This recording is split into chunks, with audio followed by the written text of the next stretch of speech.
নমস্কাৰ মই প্ৰাৰ্থনাই মোৰ খেলুৱ আৰু শিশু চেনেলটোলৈ সকলো অভিভাৱককে স্বাগতম জনাইছো মোৰ এই চেনেলটিৰ জৰিয়তে অভিভাৱকসকলে ঘৰতে নিজৰ শিশুটি কেনেধৰণে শিশুটি শিকাৰ প্ৰতি আগ্ৰহী হোৱাকৈ প্ৰথম আখৰ লিখিবলৈ শিকাব তাৰ ওপৰত কিছুমান ভিডিঅ' লৈ আহিছো আজিও আপোনালোকৰ বাবে তেনে এটা ভিডিঅ' লৈ আহিছো অসমীয়া বৰ্ণৰ মালা স্বৰবৰ্ণ অফলা কেনেধৰণে শিশুটিৰ মনোগ্ৰাহী হোৱাকৈ আপুনি শিকাব তাৰ বিষয়ে আহকচোন ভিডিঅ'টোৰ মাজলৈ আগবাঢ়ো আজি আমি অসমীয়া বৰ্ণমালাৰ স্বৰবৰ্ণ অফলাৰ বিষয়ে আলোচনা কৰিম যেহেতু স্বৰবৰ্ণ 11টা আছে গতিকেলৈ শিশুটিক আপুনি লিখোৱাৰ আগতে প্ৰত্যেকটো বৰ্ণ পৰিচয় কৰাই দিব লাগিব যাতে পাছৰ পৰ্যায়ৰ শিশুটিয়ে বৰ্ণৰ চিনি পোৱাত কোনো ধৰণৰ অসুবিধা নহয় তাৰ কাৰণে আপোনালোকে প্ৰথমতে অকল বৰ্ণমালাৰে এনেকুৱা ধৰণৰ মোৰ ওচৰত নাই বৰ্তমান সেই কাৰণে মই এখনে লৈছো আপোনালোকে এনেকুৱা ধৰণৰ ডাঙৰ কিতাপ নহলে চাৰ্ট ব্যৱহাৰ কৰিব পাৰে কিনিও ল'ব পাৰে বা আপোনালোকে ঘৰত বনাইও ল'ব পাৰে তেতিয়া কি হয় শিশুটিয়ে কালাৰিং যদি আপুনি এখন চাৰ্ট বা কিতাপ দি দিয়ে তেতিয়া কি হয় পিকচাৰটোৰ প্ৰতি শিশুটি বেছি আগ্ৰহী হয় আখৰটোৰ প্ৰতি নহয় সেই কাৰণে প্ৰথম পৰ্যায়ত আখৰটো চিনি পাবৰ কাৰণে আপুনি আখৰৰে এখন বৰ্ণমালাৰ এনে ধৰণৰ আপোনালোকে চাৰ্ট কিনিবা বনাই ল'ব পাৰে আপোনালোকে প্ৰথম পৰ্যায়ত ডাঙৰ ডাঙৰকৈ পঢ়িবলৈ শিকাব অ আ হৰ্ষ ই দীৰ্ঘ ই হৰ্ষ দীৰ্ঘ ৰি এ ঐ উ ঔ এনে ধৰণে আপুনি পঢ়োৱাৰ পিছত যদি শিশুটিয়ে নিজে পঢ়িব পৰা হ'ব তাৰ পাছত আপুনি শিশুটিক আপোনাক পঢ়াবলৈ দিব এনে ধৰণে কৰিলে কি হয় শিশুটিয়ে তেতিয়া ফুৰ্তি পায় যে মই মা দেউতাক পঢ়াব পৰা হৈছো বা মই নিজে জানিছো সেই কাৰণে আপোনালোকে এই পদ্ধতিটো অৱলম্বন কৰিব ইয়াৰ পিছত আপোনালোকে যাতে শিশুটিয়ে প্ৰথম বৰ্ণৰে আৰম্ভ হোৱা শব্দটো শিকি যায় এনে ধৰণে আপোনালোকে কালাৰিং চাৰ্ট বা কিতাপ ব্যৱহাৰ কৰিব অ অমিতা আ আম হৰ্ষ ই ইটা দীৰ্ঘ ই ইগল এনেধৰণে এডাল ষ্টিকৰ সহায়ত আপোনালোকে ডাঙৰ ডাঙৰকৈ শুদ্ধ উচ্চাৰণেৰে শিশুটিক প্ৰথম পৰ্যায়ৰ বৰ্ণৰ সৈতে পৰিচয় কৰাই দিব তাৰ পাছত লিখোৱাৰ আগতে বৰ্ণটো কোনটো কি বৰ্ণ বা কোনটো পাত কেনেকুৱা আপোনালোকে শিকাবৰ কাৰণে শিশুটিক এনে ধৰণে আপোনালোকে কি ডাঙৰ ডাঙৰকৈ লিখি লগতে তাতে আপুনি প্ৰথম আখৰে আৰম্ভ হোৱা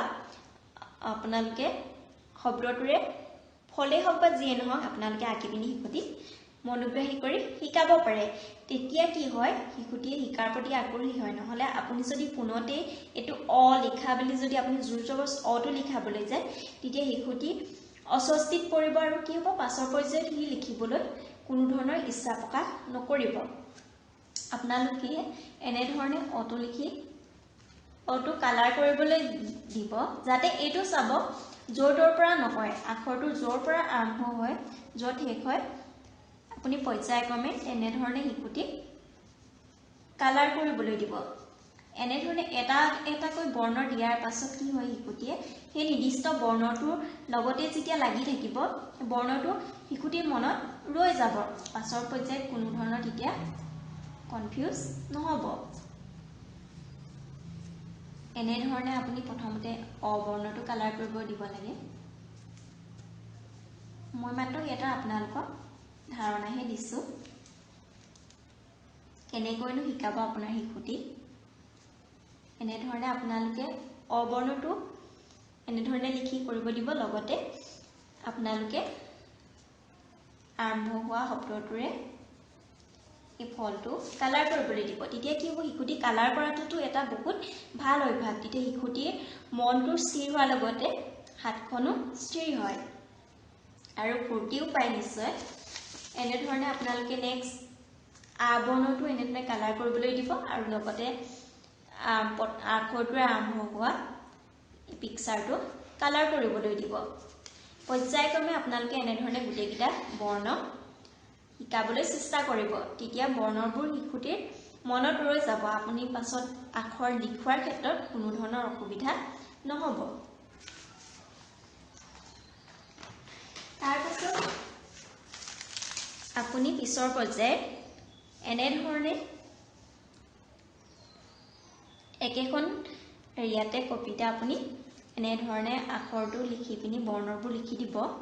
লিখি পিনি শিশুটিক নিজে কালাৰ কৰিবলৈ দিব এনেধৰণে আপুনি গাইড কৰিব ইয়াত কালাৰ কৰিবলৈ দিব আখৰটোৰ জৰ পৰা আৰম্ভ হৈছে তাৰ পৰা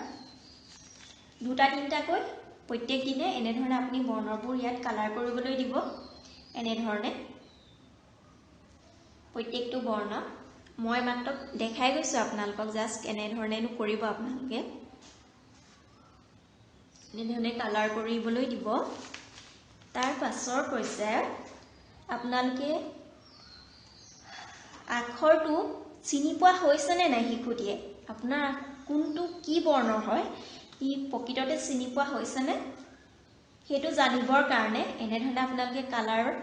লিখি দিব লিখি পিনি শিশুটিক মিলাবলৈ দিব অ অ আ আ এনেদৰে দিয়াৰ ফলত কি হয় আপুনি শিশুটোক কোনো ধৰণৰ জোৰ জবজ কৰা নহয় সি নিজে লিখিবলৈ বা শিকিবৰ কাৰণে আগ্ৰহী হৈ উঠিব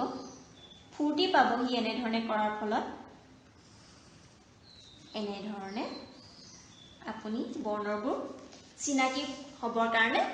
শিকাই যাব তাৰ পাছৰ পৰ্যায়ত আপুনি এনেধৰণে এটা পিকচাৰ আঁকি দিলে তাৰ ভিতৰত আখৰবোৰ বৰ্ণবোৰ লিখি দিলে লিখি পিনি তাতে কি হয় অ ইয়াতে অ বৰ্ণটো আপুনি গোল চিন দিবলৈ দিব কালাৰ পেন্সিলৰ সহায়ত কালাৰ দিলে কি হয় শিশুটি মনত ফুটি পায় সেইকাৰণে আপুনি কালাৰৰ সহায়তে কৰিবলৈ দিব ইয়াতে অ বৰ্ণটো এনেধৰণে বিচাৰি উলিয়াই পিনি এনেদৰে আপুনি গোল কৰিবলৈ দিলে এনেধৰণে ওই মাত্ৰক মই এইগিটা আপোনালোকক এটা উদাহৰণে মাথো মই দেখাই এনেধৰণে আপোনালোকে একোটা ছবি আঁকি পিনি তাৰ ভিতৰত আপুনি যিকোনো এটা বৰ্ণ লিখি পিনি শিশুটিক চিনাক্ত কৰিবলৈ দিব পাৰে ইয়াৰ জৰিয়তে শিশুটিয়ে প্ৰকৃততে বৰ্ণটো চিনি পোৱা হৈছে নে নাই আপুনি হেতুও গম পাব যদি শিশুটিয়ে চিনি পোৱাও নাই এনেধৰণে দিয়াৰ ফলত সি এনেধৰণে কৰি কৰি ই চিনি পোৱা হৈ যাব আপোনালোকক মাত্ৰক মই দুটা উদাহৰণ দিছো ইয়াত অটো বিচাৰিবলৈ দিছো এনেধৰণে সাৰ্কেল কৰিবলৈ দিব আৰু ইয়াত ওইটো এনেধৰণে আপোনালোকে গুটেকিটা বৰ্ণ বিভিন্ন ধৰণৰ পিকচাৰৰ ভিতৰত এনেধৰণে শিশুটি আকৰ্ষণীয় হোৱাকৈ এনেধৰণে শিকাব পাৰে তাৰ পাছত আপোনালোকে এনেদৰে যিকোনো এটা বৰ্ণ ল'ব পাৰে তাত কালাৰ কৰিবলৈ দিব পাৰে ইয়াৰ জৰিয়তে কি হয় শিশুটিয়ে বৰ্ণটো শিকাৰ লগতে হি কালাৰো এটা ধাৰণা কৰিব পাৰে এতিয়া ইয়াত ধৰি লওক আপোনালোকে এনেধৰণে কালাৰ দি দিলে ইয়াতে আপোনালোকে যিকোনো এটা ইয়াত ধৰি লওক অটোত ৰেড কালাৰ দিয়া আছে আপোনালোকে যিকোনো কালাৰ দিব পাৰে এনেধৰণে ধৰি লওক ইয়াত ৰঙাটো বিচাৰি পিনি ইয়াতে কোড আছে অটো বিচাৰি আপোনালোকে কালাৰ কৰিবলৈ দিব পাৰে ইয়াতে ধৰি লওক ৰঙা আৰু আটোত ধৰি লওক বেঙুনীয়া কালাৰ এনেদৰে আপোনালোকে দিবচোন নিশ্চয় আপোনালোকে আপোনালোকৰ শিশুটো শিকাৰ ক্ষেত্ৰত আগ্ৰহী হ'ব আৰু আপোনালোকে সহজে ঘৰতে শিকাব পাৰিব তাৰ পাছত এনেধৰণে আপোনালোকে যিকোনো এটা কালাৰ পেন্সিলৰ সহায়ত শিশুটি আটো কোড আছে মিলাবলৈ দিব পাৰে এই বস্তুবোৰ দেখাত খুব ডাঙৰৰ কাৰণে সহজ যেন লাগে কিন্তু শিশুটিৰ কাৰণে ই নিশ্চয় আকৰ্ষণীয় হ'ব এনেধৰণে আপোনালোকে প্ৰত্যেকটো বৰ্ণ এনেকৈ মিলাবলৈ দিবচোন এনেধৰণে দিয়াৰ ফলত চাব আপোনাৰ শিশুটিয়ে খুব কম দিনৰ ভিতৰতে আখৰ শিকি গৈছে আজিলৈ ইমানে ইয়াৰ পাছৰ পৰ্যায়ত শিশুটিক আপুনি কেনে ধৰণে প্ৰথমতেনো লিখিবলৈ শিকাব অটো কেনে ধৰণে লিখিবলৈ শিকাব বা বৰ্ণখিনি কেনে ধৰণেনো আপোনালোকে স্বৰ্ণ বৰ্ণখিনি প্ৰথম শিকাব তাৰ ওপৰত মই ভিডিঅ' লৈ আহিম আগলৈ চাই থাকিব আমাৰ চেনেলটোৰ জৰিয়তে যদি আপোনালোকৰ অলপ হলেও সহায় হৈছে তেনেহলে আমাৰ চেনেলটো প্লিজ সাবস্ক্ৰাইব কৰি দিব লগতে কাষতে থকা বেল আইকনটো ক্লিক কৰি দিব তেতিয়াহে আপোনালোকে আগলৈ আহিবলগীয়া নতুন ভিডিঅ'বোৰ নটিফিকেশ্যন পাব লগতে শ্বেয়াৰ কৰি দিব লাইক কৰিব আজিলৈ আহিছো পুনৰ এটা নতুন ভিডিঅ'ৰ সৈতে লগ পাম